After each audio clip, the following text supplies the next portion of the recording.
பாலியல் வன்கொடுமைக்கு ஆளாவது மிகுந்த வேதனையும் அதிர்ச்சியும் அளிக்கிறது. இந்த ஆட்சியிலே சிறுமை முதல் மூதாட்டி வரை பாலியல் வன்கொடுமைக்கு ஆளாவது வேதனை அளிக்கின்றது. அனைத்து இந்திய அண்ணா திராவிட முன்னேற்ற கழக ஆட்சி இருக்கின்ற வரை இரும்பு கரம் கொண்டு அடக்கினோம். இப்படிப்பட்ட செயலில் ஈடுபடுகிறவர்களுக்கு கடுமையான நடவடிக்கை எடுப்போம். அதனால் சிறுமை முதல் மூதாட்டி வரை பாதுகாக்கப்பட்டார்கள். பெண்கள் பாதுகாப்பாக இருந்த மாநிலம் என்ற பெயரை நாம் எடுத்தோம். அண்மை காலமாக பத்திரிகையிலும் தொலைக்காட்சியிலும் வருகின்ற செய்தி மிகுந்த வேதனையும் அதிர்ச்சியும் அளிக்கின்றது. எங்கே பார்த்தாலும் பாலியல் வன்கொடுமைக்கு பெண்கள் ஆளாவது ஒரு கொடூரமாக பார்க்கப்படுகிறது.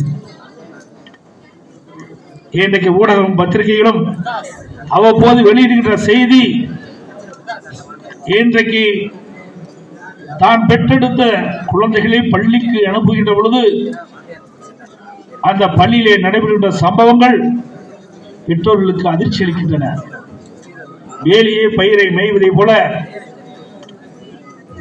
ஒரு சில ஆசிரியர் செய்கின்ற தவறு ஒட்டுமொத்த ஆசிரியர்களையும் நற்பெயரை களங்கப்படுத்துகிறது.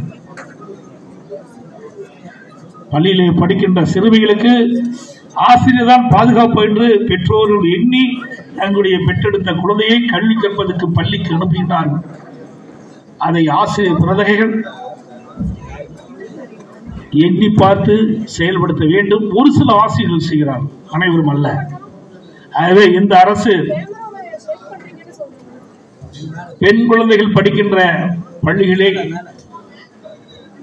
ஆசிரியர்களுக்கு நல்ல ஆலோசனை வழங்கி இனி காலத்தில் சிறுமிகளுக்கு பள்ளியிலே படிக்கின்ற பெண் குழந்தைகளுக்கு எவ்வித பாலியல் வன்கொடுமைக்கு ஆளாகாமல் அவளை பாதுகாக்க வேண்டும் என்று இந்த தருணத்திலே வேண்டுகோளாக வைக்கின்றேன். இப்படிப்பட்ட செயல் ஈடுபட்டவர்களுக்கு கடுமையான தண்டனை வழங்க வேண்டும். அனைத்து இந்திய அண்ணா திராவிட முன்னேற்ற கழகத்தை பொறுத்தவரைக்கும் பெண்களுக்கு பாதுகாப்பு கொடுத்த அரசு அதிமுக அரசாங்கம்.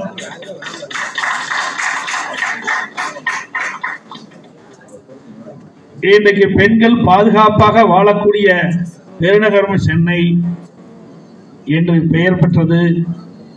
கோயம்புத்தூர் நகரம் பெண்களுக்கு பாதுகாப்பான நகரம் என்று நாம் பெயர் பெற்றோம்.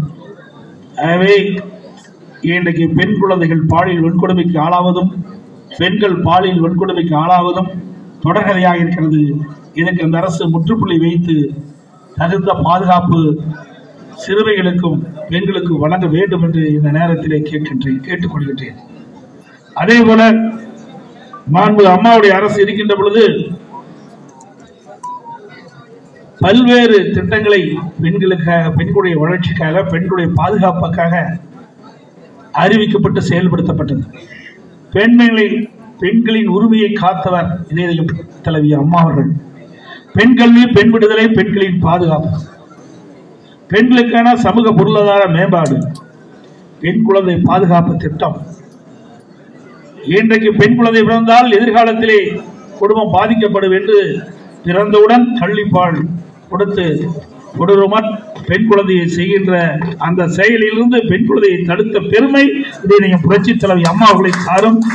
அதற்காக தொட்டில் குழந்தை திட்டத்தை தமிழகத்திலே உருவாக்கி பல பெண் குழந்தையை காப்பாற்றியவர் நம்முடைய இதய புரட்சி தலைவி அம்மா அவர்கள்.